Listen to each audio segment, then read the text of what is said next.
دلم برای او تنگ شده است و او دیگر برایم نامه‌ای نمی‌نویسد. 1 سالی می شود که نامه هایم بی جواب مانده. باید دوباره برایش نامه‌ای بنویسم. نکند او را به شوهری سپردم. دیگر به قربان چشمان سیاه شب تو فراموش خواهم کرد. هیچ چیز از گلویم پایین نمی رود. و درد عشق تو را چه شده که با ما سخن نمیگویی؟ به تو قول خواهم داد که همانند پیوند ابروهایت پیوندمان مبارک می شود. جامه ای را که برایت خریدم نگه دار.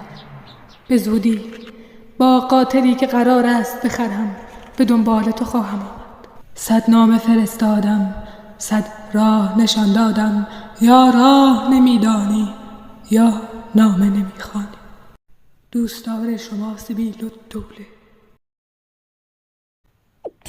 بچه ها ساکت سارا وایساده. امیری هفته از جواب پیامامو نمیشه. شنیدم رفتی با دختر عمت. جوابمو بده، منتظرم. یه روزه عزیزم، من امروز یه قضیه برام پیش اومد، میام برات تعریف میکنم. حالا فعلا 1-2 تا من برام جابجا کن، میام بهت میگم. دوست دارم. اومدم